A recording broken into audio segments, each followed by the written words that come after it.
नमस्कार, आप देख रहे हैं न्यूज CG24। कांग्रेस के पूर्व राष्ट्रीय अध्यक्ष राहुल गांधी के संसद के सदस्यता रद्द होने पर एवं रायपुर में हुए भाजपा और कांग्रेस के बीच जमकर हंगामा व पत्थरबाजी को लेकर तथा भारतीय जनता युवा मोर्चा के नेता शरद राठौर से नेता पर हुए FIR को लेकर भी खास बात हुआ। देखिए खास रिपोर्ट संवाददाता मानसी वर्मा के साथ। नमस्कार, मैं मानसी में सभी दर्शकों का हार्दिक स्वागत करती हूँ। हाल ही में कुछ दिनों पहले लोकसभा राहुल गांधी का सदस्य रद्द हुआ। वहीं देखा गया रायपुर में भाजपा और कांग्रेस के बीच जमकर हंगामा हुआ, हाथापाई भी हुई, जिसमें कई कार्यकर्ता घायल भी हुए। इसी सब विषय को लेकर आज हम बात करेंगे भाजपा युवा मोर्चा नेता के शरद राठौर जी से। सर, सबसे पहले तो हमारे न्यूज CG24 में आपका स्वागत। धन्यवाद, आपका बहुत बहुत धन्यवाद। मेरा ये सवाल है, हाल ही में अभी लोकसभा में राहुल गांधी का सदस्य रद्द हो, उसको लेकर आपका क्या कहना है? राहुल गांधी की जो सदस्यता रद्द हुई है वह न्यायपालिका द्वारा, न्यायालय द्वारा उनको सजा दी गई 2 साल की एक प्रकरण में, इसलिए उनको सजा हुई। और इस कारण 2013 का जो विधेयक था, जो कानून है, उसके हिसाब से उनकी सदस्यता रद्द हुई है। राहुल गांधी जी ने OBC समाज का अपमान किया।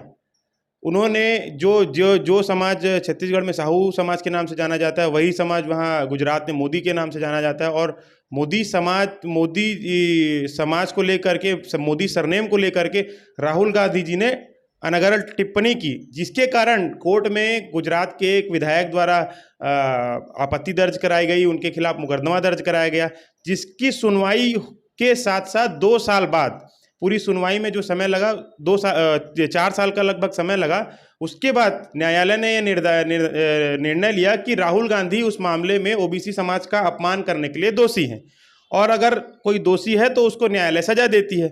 न्यायालय ने राहुल गांधी को सजा दी और राहुल गांधी की सदस्यता चली गई। कांग्रेस पार्टी के लोग, जब राम मंदिर का मुद्दा उठता है, राम मंदिर बनाया जाता है, राम मंदिर के पक्ष में निर्णय आता है, तो कांग्रेस के लोग कहते हैं कि ये राम मंदिर का निर्माण जो है भाजपा ने नहीं कराया, न्यायालय के फैसले से भाजपा राम मंदिर का निर्माण हो रहा है। और वही कांग्रेस के लोग आज जब राहुल गांधी की सदस्यता न्यायालय से उनको दोषी सिद्ध किया जाता है और उनकी सदस्यता जाती है, तब यही कांग्रेस के लोग दोहरी मानसिकता को दर्शाते हुए कहते हैं कि भाजपा के सरकार के कारण राहुल गांधी के ऊपर दोष मढ़ा गया है या उनको दोषी ठहराया गया है। तो ये जो कांग्रेस के लोग हैं, दोहरी मानसिकता के लोग हैं, इनको क्या करना है पता नहीं, इनको क्या आगे का कुछ विजन है वो कुछ पता नहीं, बस ये राजनीति, शुद्ध राजनीति पे विश्वास करते हैं। वही देखा गया राजधानी में कांग्रेस और भाजपा के बीच जमकर हाथापाई हुई, कई कार्यकर्ता घायल हुए और कई कार्यकर्ता पर केस दर्ज भी हुई, इसको लेकर क्या कहना? मैं जो कांग्रेस और भाजपा के लोगों के बीच में आपसी जो झड़प हुई थी, मैं शुरुआत से लेकर के अंत तक वहाँ मौजूद था। सबसे पहली बात तो कांग्रेस के कार्यकर्ताओं ने बिना थाने में सूचना दिए, बिना पुलिस को जानकारी दिए, बिना प्रशासन को बताए अवैध रूप से भाजपा कार्यालय का घेराव किया, भाजपा के कार्यालय के सामने पुतला दहन किया। और पुतला दहन करना तक तो फिर भी थोड़ा सा चलिए विरोध का एक माध्यम है, इसके अलावा उन्होंने नीचता की हद को पार करते हुए हमारे प्रदेश अध्यक्ष अरुण साव जी और जिला अध्यक्ष जयंती पटेल जी के पोस्टर के ऊपर काली पोती, जिसका भारतीय जनता युवा मोर्चा के कार्यकर्ता वहां मौजूद थे, तो उन्होंने विरोध किया और जमकर विरोध किया। और लोहे से लोहा जैसे टकराता है उस तरह से टकराव बना करके उनका विरोध किया। और उसके बाद भाजपा के कार्यालय ने यह निर्णय लिया कि जिस भी भाषा में कांग्रेस के लोग समझना चाहते हैं, हम उन्हें उसी भाषा में उनका उत्तर देकर समझाएंगे और ईंट का जवाब पत्थर से दिया जाएगा। जिसके विरोध में फिर भाजपा के कार्यकर्ता, युवा मोर्चा के कार्यकर्ता सब कांग्रेस के प्रदेश कार्यालय शंकर नगर गए और जा करके वहाँ पर हमने उनके गेट पर कालीक पोती, उनके ऊपर कालीक फेंकी। और गर्व से मैं ये कहना चाहूँगा कि हमने उनके ऊपर कालीक फेंकी क्योंकि उन्होंने शुरुआत की, उन्होंने इस बात को, इस गलत परंपरा का शुरुआत की कि हम किसी के प्रदेश अध्यक्ष के पोस्टर के ऊपर या किसी के जिला अध्यक्ष के पोस्टर के ऊपर या हमारे कार्यालय के ऊपर, जो हमारा कार्यालय है वो हमारे लिए मंदिर समान है, हमारा घर है वो, उसके ऊपर हमला किया। तो उसका हम बिल्कुल जवाब दिया है। इसके अलावा कांग्रेस के कार्यकर्ता कहते हैं कि पत्थर जो था वो भाजपा के लोगों के द्वारा पहले फेंका गया। अगर भाजपा का कार्यकर्ता पहले पत्थर फेंकता तो भाजपा के ही कार्यकर्ता का सर क्यों फूटता?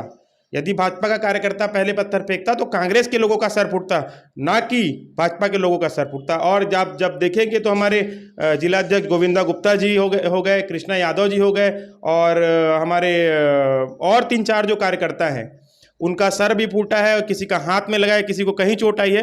तो जो पहला पत्थर फेंका गया था वो कांग्रेस भवन के अंदर से फेंका गया, जो हमारे जिला अध्यक्ष के सर में जाकर लगा। उसके बाद हमारे कई सारे कार्यकर्ता घायल हुए, जिसके जवाबी कार्रवाई में कांग्रेस युवा मोर्चा के साथियों ने वापस जवाबी कार्रवाई करते हुए वहां पर उनको पत्थर फेंका और उनका जवाब दिया, और मुंह तोड़ जवाब दिया। और इस बात पर हम युवा मोर्चा के साथी गर्व भी करते हैं। वहीं 50 कार्यकर्ताओं पर नामजद हुई व अन्य पर भी हुई, इसको लेकर आपका हमारे अब शासन प्रशासन जो वर्तमान में वो तो कांग्रेस का है, तो उसका फेवर लेगा ही लेगा। और सत्ता का जो दुरुपयोग है, पुलिस का जो दुरुपयोग है, अगर किसी को सीखना है दुरुपयोग करना, तो वो कांग्रेस से बहुत अच्छे से सीख सकता है। कांग्रेस के लोगों ने कम से कम 50-60 की संख्या रही होगी जो कांग्रेस भवन के अंदर रहे होंगे, जो पत्थरबाजी कर रहे थे, जो नवरात्रि के समय में जब हम सबसे पवित्र जो 9 दिन मानते हैं, उस 9 दिन में वो अंदर से अंडे फेंक रहे थे भाजपा के कार्यकर्ताओं के ऊपर। तो ये उनकी घटिया स्तर की सोच और मानसिकता को दर्शाता है।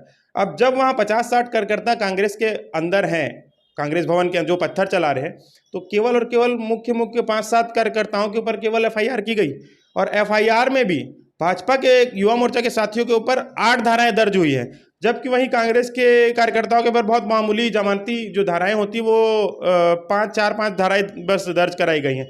इसके अतिरिक्त कांग्रेस में 307 के जो कुछ अपराधी थे, जो वर्तमान में भगोड़े हैं, वो भी थाने में मौजूद होकर के अपना वहाँ पे अपराध दर्ज करवाते हैं। वहाँ उनके साथ पुलिस वाले हंसते हैं, हाथ मिलाते हैं। ये सब जो पुलिस का जो लचीलापन है वो स्पष्ट दिखाता है कि कांग्रेस का शासन और पुलिस विभाग दोनों ही गुंडागर्दी को पूर्ण रूप से सपोर्ट करते हैं।